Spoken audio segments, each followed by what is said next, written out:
Al hilo de los dos vídeos anteriores, que os dejo por aquí arriba, hoy seguimos hablando de la creación de ese ego, de ese personaje que queremos ser, con el objetivo de alcanzar lo que deseamos ver en nuestro mundo. Pero hoy vamos a hablar de ciencia. Y voy a describir un estudio que se realizó en la Universidad de Stanford en el año 1971, que es el más famoso de la psicología social. Para mí, el descubrimiento de este experimento fue realmente impactante y espero que también lo sea para vosotros. Así que vamos con ello.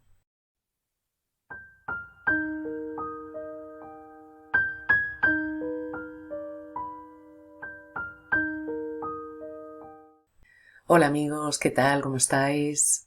Como os decía en la intro, hoy os quiero contar un experimento que me encantó conocer y que me hizo reflexionar bastante, la verdad.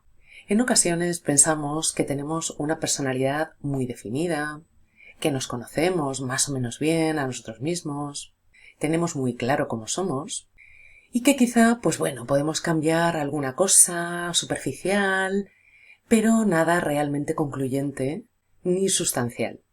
Seguimos pensando que es difícil cambiar y aunque ya en vídeos anteriores vimos cuál podía ser el motivo de esa dificultad, el experimento que hoy os voy a contar creo que os va a hacer dudar bastante de esa supuesta claridad que tenéis con respecto a vosotros mismos. A mí, particularmente, me hizo pararme en seco y sacar conclusiones que considero interesantes. Bien, pues en el año 71, el psicólogo social de la Universidad de Stanford, un tal Philip Zimbardo, y sus colaboradores se plantearon un experimento a base de un juego de roles para averiguar cómo se comportaban las personas dentro de un grupo en el que cada uno iba a tener un rol muy definido y esto podía ocasionar cierta pérdida de la identidad personal. El objetivo era comprender por qué en determinadas situaciones que facilitan el anonimato, como puede ser el grupo, la masa, las personas son capaces de manifestar comportamientos hostiles e incluso agresivos. El mejor contexto que se les ocurrió fue una prisión, ya que en esta situación tanto la conducta de los prisioneros como la conducta de los guardias daban poco lugar a la expresión de otras conductas que no fueran las propias del rol que se les había asignado. Como no encontraron una prisión real donde hacer el estudio, decidieron construirla en los sótanos de la misma universidad y después se dedicaron a buscar voluntarios que quisieran participar. En total fueron 21 los participantes y de forma aleatoria unos iban a ser los prisioneros o los presos y otros iban a ser los guardias. Previamente se les hizo a todos una entrevista personal y determinados test psicológicos para comprobar que todo estaba dentro de la normalidad, es decir, que estaban físicamente sanos, mentalmente sanos, que eran estables emocionalmente y que eran respetuosos con la ley. En resumidas cuentas, ninguno de ellos era un sádico ni tampoco un delincuente. El tiempo previsto para el experimento era de 2 semanas. Bueno, pues finalmente el experimento duró 6 días y 6 noches. Lo que observaron les asustó. En principio se esperaba que hubiera ligeras variaciones en la conducta de los participantes, pero lo que vieron realmente se les vino un poco grande. En los guardias vieron conductas un poco brutales y en los presos comenzaron a ver estados de apatía, estados depresivos. En palabras del propio Philip Zimbardo, al cabo de 6 días tuvimos que clausurar nuestra prisión ficticia porque lo que vimos nos asustó. La mayoría de los sujetos e incluso nosotros mismos ya no distinguía con claridad dónde terminaba la realidad y dónde empezaban los papeles. Casi todos se habían vuelto realmente presos o guardias, sin poder separar con claridad entre la representación del rol y su propia persona. En la práctica, todos los aspectos de su actuar, pensar o sentir cambiaron dramáticamente. Y diréis, bueno, pero ¿cómo es posible que pudiera suceder todo esto? Y bueno, os contaré algunos detalles que contribuyeron a que la situación se hiciera más real para los participantes. Los supuestos presos fueron detenidos en sus propios domicilios de sorpresa un domingo por la mañana por la policía. Para simular un afeitado del cabello, les hicieron llevar como una especie de gorra que era algo así como una especie de media de mujer. Al llegar a la supuesta prisión, a los presos se los desnudó, se los desinfectó, les asignaron un número, se les dio un informe, un jabón, una toalla y se les metió en una celda junto con otros 2 compañeros, es decir, en cada celda había 3 camas. Se potenció esa sensación de anonimato y de humillación entregándoles un uniforme que consistía en una bata con su numerito asignado, pero no llevaban ropa interior, tenían que llevar esta gorra que comentábamos, pero no solo eso, se les ató una cadena en el tobillo, obviamente la cadena no estaba atada a nada, podían caminar libremente, pero eso sí, el soniquete era constante incluso mientras dormían, y eso les recordaba constantemente el papel que estaban desempeñando. No se les permitió para nada tener objetos personales y tampoco podían llamarse unos a otros por su nombre, sino únicamente por ese número asignado. Con respecto a los guardias, a cada uno se les dio un uniforme y unas gafas de sol con vidrios reflectantes que no permitían el contacto visual. A los guardias se les dijo únicamente que tenían que mantener la ley, mantener el orden, debían solucionar los problemas que se pudieran presentar, dándoles libertad. Pues bien, amigos, el segundo día del experimento ocurrió un suceso, y es que hubo una rebelión por parte de los presos. Los científicos dejaron estar la situación, puesto que consideraban que ese comportamiento era bastante propio del papel que estaban representando. Pero los guardias se lo tomaron un poquito más en serio. Entraron a las celdas con extintores, desnudaron a los presos, empezaron a intimidarlos, buscaron a los líderes de la rebelión y los encerraron en una habitación un poco más pequeña que ellos llamaron la celda de castigo. Pensando incluso que podían perder el control de la situación, crearon una celda para aquellos presos más buenos y en esta celda esos presos tenían más privilegios. Después, en algunos momentos, mezclaban a unos presos con otros, es decir, a los malos y a los buenos, e imaginaos el desorden que comenzó a crearse entre los presos.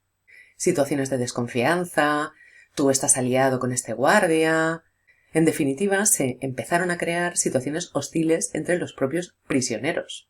Los castigos continuaron y llegó un momento en el que los experimentadores observaron que los presos se empezaban a comportar como tales aun en ausencia de los propios guardias.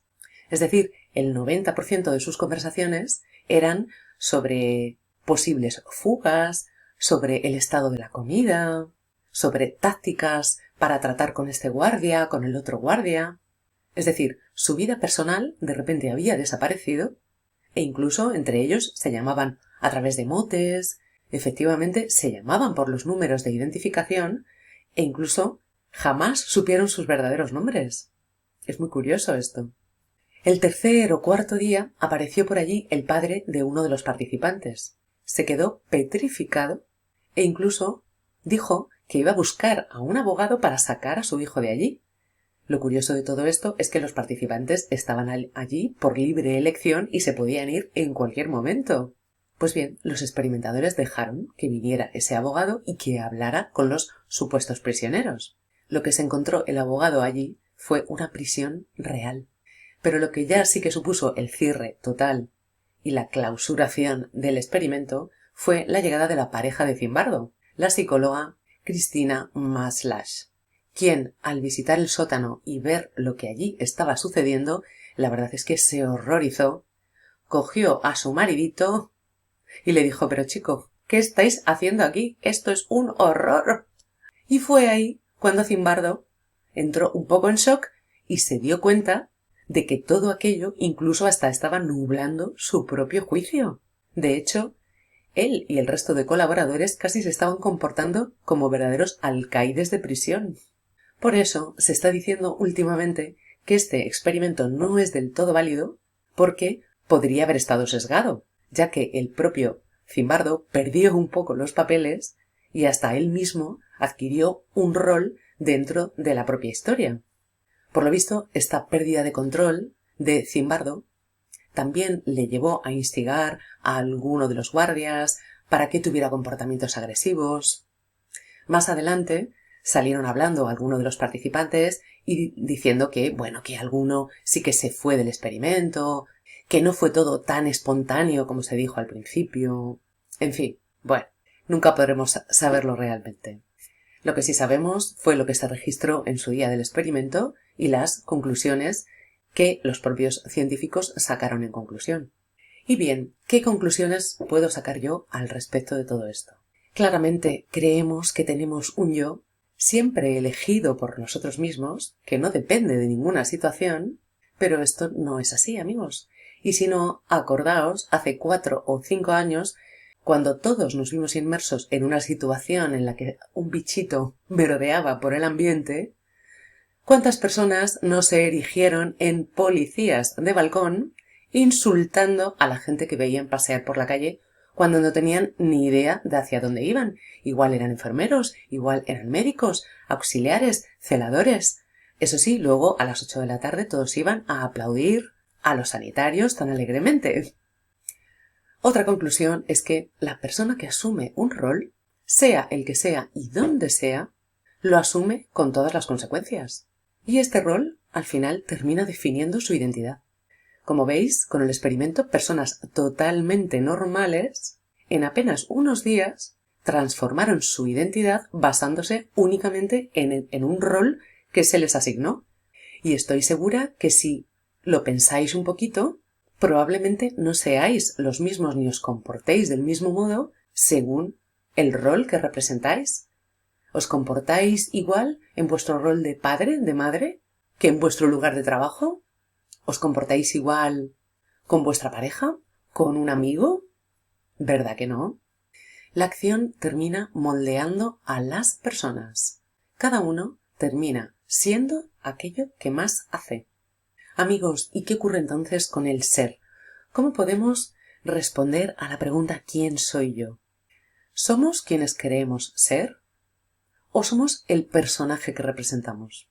El experimento de Zimbardo demuestra que el entorno y el uniforme que nos ponemos cada día tiene un poder inmenso para moldear no solo lo que hacemos, sino lo que somos. Y como conclusión más positiva, podemos decir, amigos, que todo lo que estábamos hablando en el vídeo anterior sobre el modo de crearnos ese personaje deseado queda reforzado con todo lo que estamos explicando hoy. Si realmente yo comienzo a actuar como si fuera tal cosa, a base de repetición, repetición y repetición, puedo llegar a convertirme en la persona que deseo de manera consciente. La gran lección aquí, amigos, no es que seamos buenos, malos, sino que somos increíblemente sugestionables. Pero saber esto también nos da poder. Si un rol impuesto puede cambiarnos tan drásticamente para mal, ¿qué pasaría si elegimos conscientemente un rol, un personaje que nos impulse a ser la mejor versión de nosotros mismos que deseamos alcanzar? La construcción de nuestro ego, amigos, no es una fantasía. Es entender que los personajes que elegimos representar acaban definiendo nuestra realidad. Y bien, amigos, hasta aquí el vídeo de hoy. Me encantaría saber qué os ha parecido este experimento, si lo conocíais. ¿Creéis que hubierais actuado como un guardia? ¿Como un prisionero? Dejádmelo en los comentarios. Dejadme un like si os ha servido, si os ha gustado.